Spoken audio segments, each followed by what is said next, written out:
Hi, everyone. So, uh, as you've been seeing on my channel, I've been talking about how to change your pessimistic thoughts into more optimistic thoughts. So, today I'm going to share the ABCDE technique, which is given in this book called Learned Optimism by Martin Seligman. And especially, this is going to be for how you can change the thoughts of your kids in specific. Now, what is the ABCDE technique? The ABCDE technique is very, very simple. It is A, which is adversity, B, which is the belief that follows the adversity, C, which is the consequence, and D and E is the main thing which is used to change that thought. So, D is disputation of that belief that the child has or you have, and E is the energizing of the new belief system that we want to create. So I'll give you some examples as to how this can be done, and it's going to be very, very simple. You're going to understand how this is going to work, so it's not going to be some sort of like rocket science or anything of that sort. It's very easy. Let's go with the example. Now, number one. So, my teacher, Mr. Minna, yelled at me in front of the whole class and everyone laughed. This is the adversity. So, this is A. So, the belief that follows for this child could be that he hates me and now the whole class thinks I'm a jerk.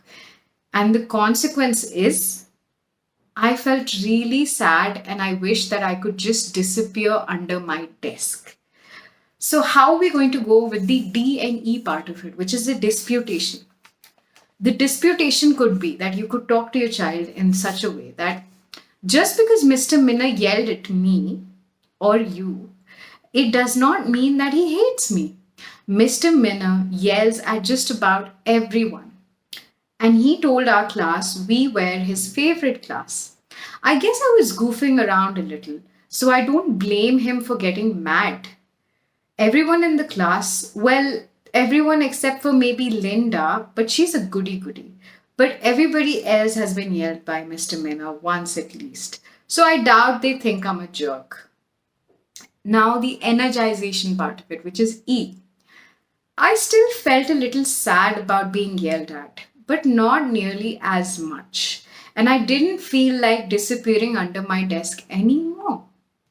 So you see what you do to change a negative belief to a positive one is, first of all, you need to not make it something which is permanent. So you can make it something which is changeable. That is, Mr. Minna is he loses his cool every time, so he yells at people anyway. Second thing is something that you can actually work with, which is probably I was goofing around at that time, and that is why this thing happened to me. And the last thing is to make it depersonal, like it's not completely about you. So Mr. Minna yells at almost everyone once or twice at least. So it's okay. I was probably not exactly a jerk. And there is another explanation as to why he has yelled at me. So this was one example. Now we are going to understand it much better when we go to the other example. So the other example is adversity, which is A. My best friend Susan told me Joanne was her new best friend, and from now on she was going to sit with Joanne in the cafeteria and not with me. So the belief here for the child is Susan doesn't like me anymore because I'm not cool enough. Joanne tells really funny jokes, and whenever I tell a joke, nobody laughs. And Joanne has really cool clothes, and I dress like a dweeb. I bet if I was more popular, Susan would still want to be friends with me. Now I'm never going to have anybody to sit with at lunch, and everybody is going to know that Joanne is Susan's new best friend. See, what are the consequences to this belief system that is there? I was really scared to go to lunch because I didn't want to get laughed at and have to eat by myself. So I pretended to have a stomachache. And I asked Mrs. Frankel to send me to the nurse. I also felt really ugly and I wanted to change my school. How do we dispute this really insidious thought? The disputation given here is as follows. Susan is really nice and all, but this isn't the first time she has told me that she had a new best friend.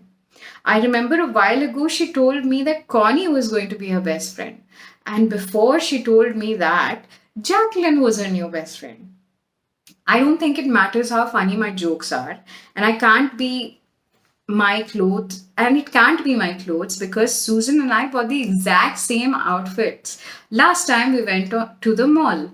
I guess she just likes to keep switching her best friends. Oh well, she's not my only friend. I can sit with Jessica and Natanya at lunch.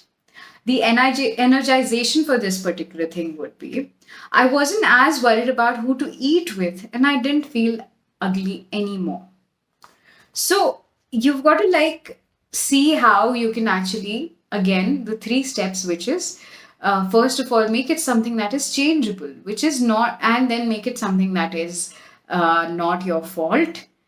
Uh, that way, you can actually detach from that thought and you can make it into something which is a circumstantial thing, because there's a lot of factors that come into play in any kind of adversity, and making it personal is a way to actually control the situation somehow.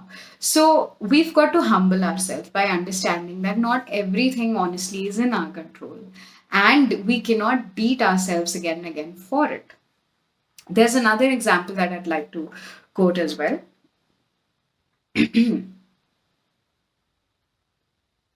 Adversity. Today in gym class, Mr. Riley picked two kids to be captains of for kickball, and the rest of us had to line up and get picked by one of the kids to be on their team. I was a third to the last kid picked. So the belief here is Chrissy and Sate hate me. They don't want me on their teams. Now everybody in the whole entire class thinks I'm a spaz, and no one is ever going to want me on their team again. I really am a spaz. No wonder nobody wants to play with me. So you see how personally this child is taking this semi-rejection, I would say. Consequences, I feel so stupid and I almost started crying. But I knew if I did cry, everyone would laugh at me even worse. So I just kind of stood by myself and prayed the ball wouldn't come to me. So we can also see here that it is very important that we have an honest conversation with our child so that they can be very, very honest about their feelings. What exactly did they feel in that moment? What was the action that they wanted to do because of that feeling? If they were sad or if they felt stupid in a way, what is it that they felt like doing? How did their body want to process it? They wanted to cry, they wanted to hide somewhere. What is it that came into play? And what else can we see here is that he wanted to, he stood by himself and he prayed that the ball wouldn't come to him. So the disputation here would be the truth is, I'm really not so good at sports, but calling myself a spaz only makes me feel worse about it. So I'm not so good at gym. There are other things I'm good at. Like whenever the teacher tells us to break into study groups, all the kids want to be in my group. And the essay I wrote about American Revolution won the first prize. I don't think Chrissy and Seth really hate me. They just want to have the best kickball players on their team. It's not like they are ever mean to me or anything. Oh well, some kids are good at gym and some kids are good at other things. I just happen to be good at other things like math and reading and social studies. The energization for this thought would be after I said those things to myself, I felt a lot better. So, tuning into your feelings or teaching kids how to tune into what they feel is very, very important. That's how they will learn how to actually choose a better thought because it starts to feel better in the body. I still wish I was good at everything, and I still hate being the last to be picked for teams, but at least I know that in some things I am the first to be picked and that Chrissy and Seth don't hate me. Ask your child to do the disputations in his own words and to explain in his own with words all the evidence against the fact that it is personal. That is, Chrissy and Seth hate me. What other evidence might he have looked for to counter this belief?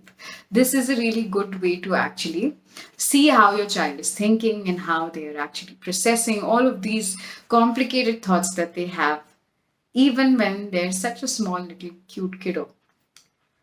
One more example.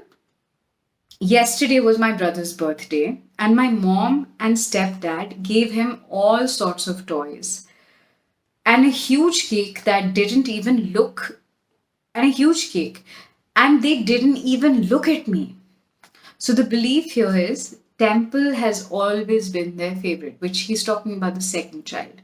Whatever Temple wants, Temple gets. They don't even know I exist. I know why they like him better than me, because he gets better grades than me.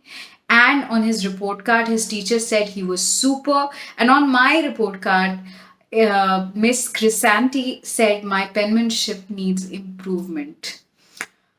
So the consequences for this is that I felt really sad and lonely, and I was scared that my mom was going to tell me that she didn't want me around anymore. Oh, poor child. Disputation is, of course, mom and Troy are giving Temple all sorts of toys and things. It's his birthday. When it was my birthday, they gave me also a lot of presents. They may be paying more attention to him today, but that does not mean they like him better. They're just trying to make him feel special because it's his birthday. I guess I do wish my teacher called me also super, like Temple's teacher did. But my teacher said good things about me under class participation and also science. Anyway, Mom and Troy always say they don't compare my grades to Temple's, that they compare only us to only ourselves, and that as long as we try our hardest, they will be happy. So the energization is that I wasn't scared my mom was going to tell me to leave anymore. And I didn't feel so bad about the attention Temple was getting because I know when my birthday comes around, he'll be feeling the same way. So the energization is sort of distancing yourself from the thought pattern and just seeing how you are now feeling a different way and bringing it out, verbalizing it so that you also understand and see how you can choose the correct or the better thought before itself. So this was a small example about this. And what you can do with your children is also use the ABCDE technique. This is very interesting, very easy to follow. And if you teach your child from a very young age how to dispute negative thoughts, I think it's going to be the best gift that you can give them because they're not going to be having to be sad. They're going to learn how to regulate their emotions more with more ease and also be really happy children. So that's what we need nowadays.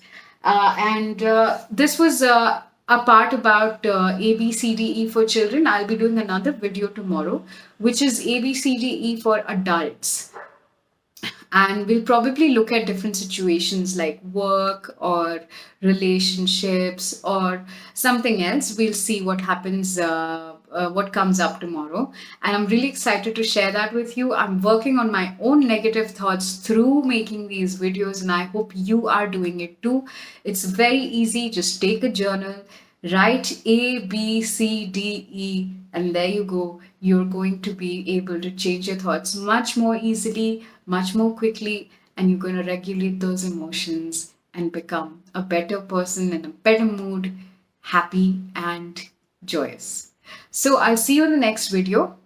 Take care of yourselves and look forward to the adult version of the ABCDE technique because of course it gets a little more complicated when we're adults.